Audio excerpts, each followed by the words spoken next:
गंसे बर' बिजोंनि सरकारारि गेजेर फरायसालिनि थासारि।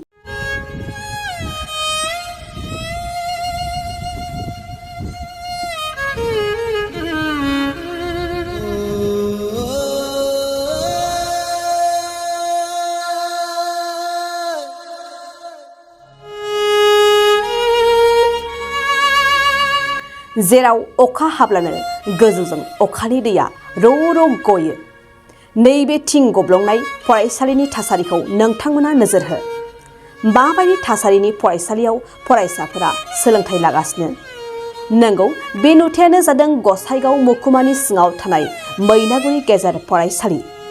फरायसालिनि थासारिया मोजां नङैनि जाहोनाव फरायसाफोरा गोग्लैदों बायदिसिना जेंनायाव। गाहाय फोरोंगिरिया फोरमायनाय बादिब्ला मैनागुरि गुदि फरायसालिया गोबाव समनिफ्रायनो खोरखि दरजा आरो थिंफोरा मोजां नङैनि जाहोनाव फरायसाफोरा सोलोंथाइ लानो थाखाय गोबां बार अखानि गेजेरजों सौसिबोनांदों। बे जेंनाखौ फोसाबनो थाखाय थांनाय BPF सरकारनि समावबो गोबां खेब बुंबोदोंमोन। नाथाय आथिखालनि बिटिआर सरकाराबो दासिमबो जेबो नोजोर होआखै होननानै फरायसालिनि गाहाय फोरोंगिरि निरन्जन ब्रह्मआ दुखु गोनाङै फोरमायदों। आंनि मुङा श्री निरन्जन ब्रह्म। आं बे मैनागुरि एमइ स्कुलनि गाहाय फोरोंगिरि। दा आङो नैबे बाथ्राखौ खिन्थानो नागिरदों। दा मैनागुरि गेजेर फरायसालिया 1951 मायथाइयावनो गायसनजादों आरो बे गायसनजानायफोरनि दासिमबो बे फरायसालिया दंगासिनो दं। बे मैनागुरि गेजेर फरायसालिया बुंनो थाङोबा मैखोम बर' एरियानि गेजेराव दङ गंसेल' गेजेर फरायसालि। बे फरायसालियाव जोंनि गोरिब थाखोनि गथ'फ्रा फरायफैयो। बिथांमोना खस्थ' लानानै फरायफैयो। खिन्थु जोंनि बे फरायसालिनि जेनाखि स्कुल बिल्डिं स्ट्राक्चार बेयो जोबोद दुखुनांथाव। दा थांनाय 15-20 बोसोरनि आगोलनिफ्रायनो जोंनि बे न'नि थिंफ्रा बायग्लि जिग्लि जालांदों सारअन्थाइ गोग्लैनायनि गेजेरजों। जोङो सरकारनियावहाय गोबां खेब आर'ज गाबदोंमोन। हाग्रामा सारनि दिनावबो जों आर'ज गाबदोंमोन। बिथांमोनाबो जोंनि बे स्कुल बिल्डिंखौ नायसनाखै आरो जों बिथांमोननिफ्रायबो जेबो सेंसन बा स्किम मोनाखै।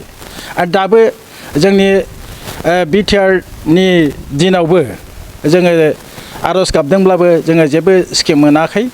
जोङो बिटिआरनि CM प्रमद सारनि दिनाव प्रमद सारनोबो जोङो गांसे आर'जलाइ गथायदोंमोन आरो MLA जिरन बसुमतारी सारनियावबो जोङो आर'जलाइ गथायदोंमोन आरो जोंनि उकिल मुसाहारि EM बिथांनिसिमबो जोङो गांसे आर'जलाइ गथायदोंमोन।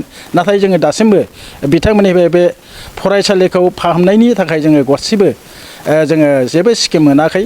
दा जोंनि फरायसालियाव बायग्लि जिग्लि जालांबाय। जों बे बायग्लि जिग्लि थिं गब्लंनायनि सिङावनो जोङो क्लास लाबाय थानांगौ जायो जोबोद दुखुनांथावैनो।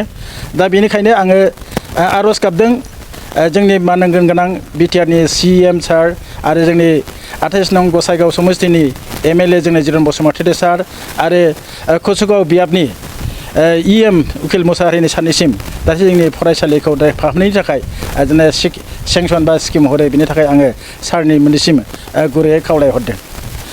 बिथांमोनहा जोंनि बे फरायसालियावनो गोबां खेब मिटिं खालामना गालांबाय आरो बे थिं गब्लंनायनि सिङावनो सारमोनहा मिटिंबो खालामदों आरो नुदोंबो। आरो बिथांमोना बुंलांदों माने थाबैनो जोङो स्किमखौ हरगोन आरो नोंथांमोननि स्कुलखौ जों थाबैनो फाहामना होगोन होनना बुंदोंमोन। नाथाय जों दासिमबो जेबो गरसेबो माबा स्किमनि थाखा मोननाय जायाखै आरोखि। दा जों गोबां खेब जोंनि बे मैनागुरि गेजेराव मिटिं जायो, एबसुनि जायो, गुबुन गुबुन आफादफोरनि जायो। बिथांमोना नुलाङो आरो बिथांमोनाबो बुंलाङो बे मैनागुरि गेजेर फरायसालिखौ जोङो नायगासिनो दं, नोजोर होगासिनो दं बेबादि होननानै बुङो। आरो लोगोसे बेखौबो आं मोनथिहोनो लुबैदों जोंना मैनागुरि एमइ स्कुलनि जेनाखि टिचार स्टाफ फोरोंगिरि स्टाफ बियो माने जोबोद खमसै आरो मालाय। दा जोङो बुंनो थाङोबा जोङो 7 दङ। ओमफ्राय गासिबो माने रिटायार जाजोब्बाय, सोरबा एक्सपायार जाबाय। माने 3-4सोआनो माने बेकेन्ट जानानै दं। दा बाहायबो जोङो आरो बिगियान आरो सानखान्थि दिनै फोरोंगिरि गैया। जों मालायनिफ्रायसो हावलाद बादि लाबोनानै फोरोंथ'नानै दं। दा बाहायबो जों हेम्पार जानानै दं आरोखि। दा नैबे बेलायावहाय आं आर'ज गाबनो लुबैदों जे जोंनि एबसुनि आफाद आरो जोंनि बिटिआरनि जोंनि CM बा दैदेनगिरि बिथांमोननिसिम जोंनि मैनागुरि एमइ स्कुलखौ जाहाथे मोजाङै फाहामना होयो आरो नांगौखिनि जेनाखि फोरोंगिरि नांगौ बेखौबो जाहाथे थिसनना होयो। बेखौ आङो दिनै आखाइ खबज'नानै गुरै आर'ज गाबहरो। जिसे थाखोआव मुं थिसननो गोनां फरायसाफोरनि थाखाय मोनसे गोनां फोसावथाय। क'क्राझार दा रिलेटिभ पाब्लिक स्कुलाव थाखो 10सिम मुं थिसननाया सोलिगासिनो। साइन्स आरो आर्ट्स मोन्नैबो आयदायाव थाखो 10नि मुं थिसननाया सोलिगासिनो। मुं थिसननायजोंनो लोगोसे साइन्स आयदानि फरायसाफोरनो स्कलारशिप टेस्टनि सुबिदा होनाय जागोन। बेनि गेजेराव फरायसाफोरखौ टप 3 सायख'नाय जागोन। 75% आरो स्कलारशिप टेस्टनि काट अफ मार्क जागोन।